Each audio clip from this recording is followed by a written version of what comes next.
You know that feeling.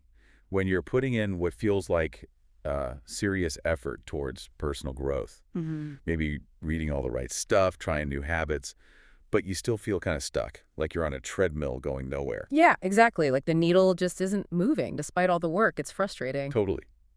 So today on the deep dive, we're aiming to get past that surface level advice. Hmm. We want to dig into the fundamental principles that, actually make personal development work. Right. That desire to improve, to learn and grow, it's pretty universal. Yeah. But, well, there's so much information out there, it's easy to get lost. What really works versus what's just, busy work. And to help cut through that noise, we've been looking into this really fascinating lecture by Dr. Azarak Shmokri. He's a psychiatrist and a professor at Tehran University of Medical Sciences. Oh, interesting. Yeah, this lecture was shared on the Kitabchi YouTube channel. And it has some really compelling ideas about how growth actually happens. And his background in psychiatry, that's valuable. It means he's looking at it not just from like a behavioral angle, but also the underlying psychology, what's going on inside. Exactly. So our goal today is pretty straightforward. Let's unpack Dr. Mokri's core ideas. Mhm. We want to give you a clearer picture of how to truly progress on your own journey, Mm-hmm. help you figure out what fuels real growth, and how to avoid those plateaus where effort feels wasted. Think of it like finding the sweet spot for growth, the specific conditions where we learn and adapt most effectively. Okay, let's start with something concrete. Mm. Building physical muscle. We can all picture that, right? You go to the gym, lift weights, And you see the results, yeah. Your muscles get bigger, you lift more, it's measurable. pretty tangible. You can literally measure it in inches or pounds. Very direct kind of development. But here's where Dr. Mukri adds a twist. He says, look, not all exercise is equally good for growth. Right. Doing like endless reps with super light weights, probably not going to build much muscle. And similarly, trying to lift something so heavy you can barely manage one rep, also kind of minimal return for all that struggle. Precisely. There's this optimal zone, a sweet spot between too little effort and way too much. That's what actually stimulates the muscle to grow. So Dr. Mokri talks about this optimal growth range. Yeah. He suggests that for real muscle development, you want to be working with weights that are around, say, 70% of your absolute maximum strength. Okay, 70%. Yeah, and that lets you do maybe 10 to 12 repetitions. That's the spot where your muscles are challenged enough to adapt and grow, but they're not, completely overwhelmed. That 70% intensity with that rep range, that seems to be the signal the body needs. Like, okay, time to build more muscle tissue. And this sweet spot, this optimal challenge level for physical growth, Dr. Mokri calls it the proximal zone of development. The proximal zone. Yeah, that's a term from education originally. Vygotsky, right? That's the one. It's about the space between what you can do alone and what you can do with a bit of help or guidance. Applying it to personal growth more broadly is, well, it's quite insightful. So let's take that idea now. How does this apply to other kinds of personal development? Yeah. Like learning new skills, developing ethics, even changing aspects of your personality? Mm-hmm. Because we've all done it, right? Looked at someone else who seems light years ahead in some area. Oh, yeah. Comparison is, well, it's human nature. But it can be misleading if we don't think about the context. Totally. Like back at the gym example. Mm-hmm. You see someone lifting way more than you. You probably don't immediately think, oh, I'm terrible. Right. You figure, okay, they've been training longer, maybe different build, different goals, lots of factors. There's this sort of understanding in the physical world that progress takes time, everyone's different. Yeah, it's more accepted. But then we shift to, like, intellectual stuff, mental development, and it gets fuzzier. Progress isn't as visible. How do you measure your mental strength gain compared to someone else? It's not like weighing a dumbbell. Exactly. You can't easily quantify, Yeah. say, improved critical thinking the way you could track lifting heavier weights. Right. And that's where that stuck feeling can really hit hard. You Yeah. start wondering, how do I actually get smarter? How do I sharpen my mind? And maybe you fall back on that old idea that intelligence is fixed.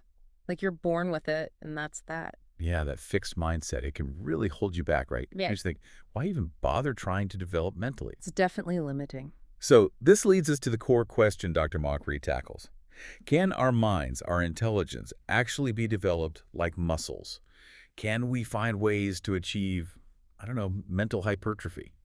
It's a great question. If we know we can train our bodies, it makes sense to ask, well, can we train our minds in a similar way? What does that look like? And, if you're finding these ideas about how we actually learn and grow useful, Mm-hmm. and you want to explore more stuff like this, thinking about how our minds work, definitely consider subscribing to our YouTube channel. We dive into all sorts of topics like this. Yeah, good point. Okay, so training the brain. Dr. Mockery brings in some science here. He starts with this concept of working memory. Right, working memory, that's like our mental scratch pad, the information what we can hold in our head right now and actually do something with. Exactly, your active mental workspace. So he describes this task.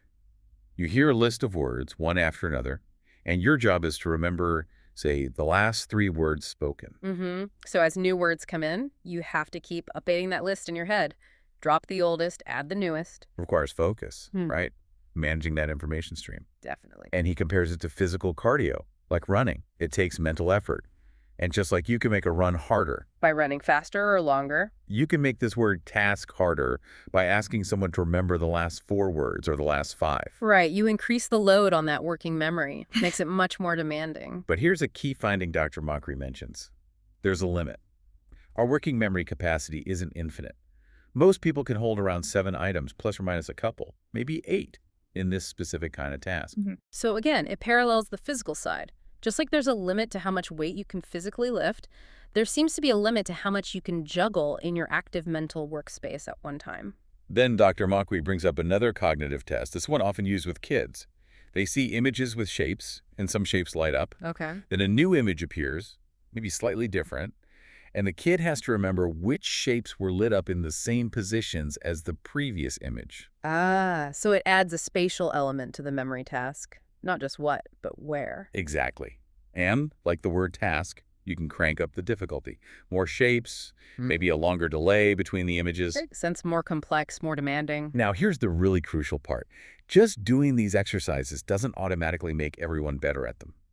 Improvement isn't guaranteed. Ah, okay. So just practicing isn't enough. What's the missing piece? It seems to come back to the level of challenge. This is where we loop back to that proximal zone of development. Right, the 70% idea. Dr. Mockery highlights that the research showed the biggest improvements happened when the task difficulty was set at around 70% of what the person could currently handle. So it had to be hard enough to push them, to make them really work mentally. Yeah, stretch their current abilities. But not so hard that it was just impossible or led to total frustration. Exactly. If the tasks were too easy, way below that 70% mark, not much cognitive growth happened. Okay, coasting doesn't build muscle. Makes sense. And if the tasks were too difficult, way above 70%, that didn't work either. People just couldn't get a foothold, couldn't make meaningful progress. It's like trying to lift that impossibly heavy weight again. You might strain, but you're not building strength effectively. A cognitive task that's just too far beyond you won't lead to learning either. You just kind of give up. So what does this 70% challenge idea mean for us, like in real life? Yeah. How we learn, how we grow. Dr. Mockery suggests it applies everywhere.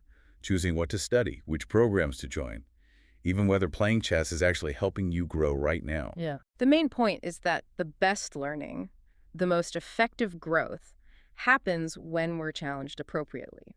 When the task is just a little bit beyond what we can easily do but still feels achievable with effort, that's the proximal zone in action. He points out that if there's a mismatch, if something's way too easy or way too hard, it causes problems. Yeah, too easy leads to boredom, maybe lack of motivation, just going through the motions. And too hard. That can lead to anxiety, feeling overwhelmed, shutting down. Think about a student who's just totally checked out in class. Maybe it's not that they can't do it. Maybe it's that the work isn't challenging them enough. They're bored. Or the opposite, someone who gets super anxious before giving presentations, even after doing it loads of times. Maybe the context, the audience, the stakes feel way outside their current comfort zone. There's 70% capacity for that task. Right. And Dr. Mockery's point, which is really important, is that the answer isn't always like therapy or some external fix.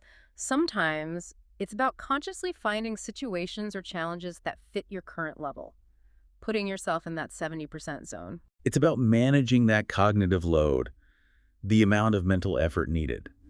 Too little, stagnation, too much, burnout, or giving up. Finding that productive struggle. And here's something kind of counterintuitive but encouraging that Dr. Mockery brings up. Getting around 70% on a test, or succeeding about 70% of the time in a learning situation, that's actually not bad. Yeah, it might even be a good sign. It suggests you're probably right in that sweet spot for growth. you're being challenged. You're operating at the edge of what you know and can do. And that's precisely where the most powerful learning happens. You're making mistakes, but you're learning from them because the task isn't impossible. He even flips it around. If you're consistently getting 100%, acing everything with zero effort, You might actually be missing out on growth opportunities. yeah, it could mean you're not being challenged enough to really push your boundaries and maximize your learning. So if everything feels super easy, maybe it's time to look for a slightly harder challenge, a more advanced course, a tougher project. The idea is to keep seeking out challenges that put you in that 70% range. Yeah. Don't shy away from things just because you won't be perfect immediately. That struggle, that imperfection might mean you're exactly where you need to be to learn. Embrace it as long as it feels productive, not defeating.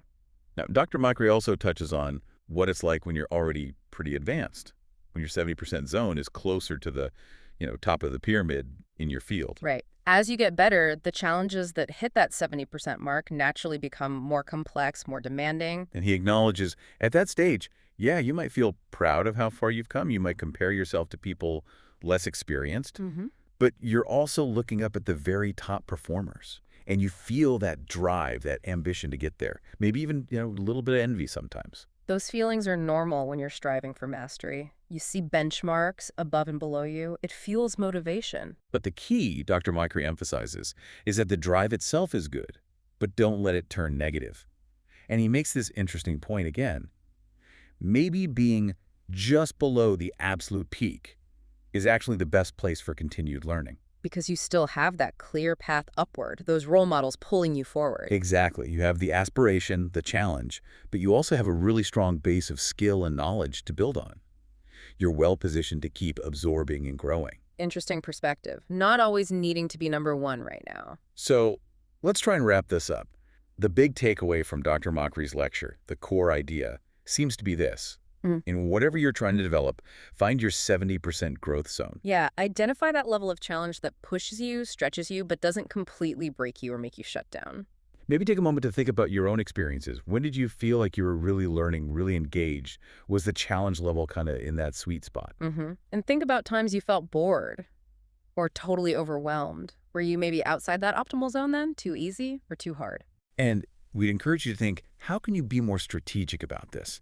How can you place yourself in environments or choose activities that align with that 70% zone? Whether it's learning a language, getting better at your job, even improving relationships, look for those just right challenges. It can really guide your choices about where you put your energy. Definitely. Seek out that productive struggle. And maybe a final thought to chew on. Perhaps true progress isn't always about hitting the absolute peak performance all the time. Maybe it's more about consistently engaging with those challenges that keep you learning, keep you operating in that vital 70% zone. So maybe ask yourself, what's my next 70% challenge? That's a great question to reflect on until our next deep dive. Keep exploring, keep learning.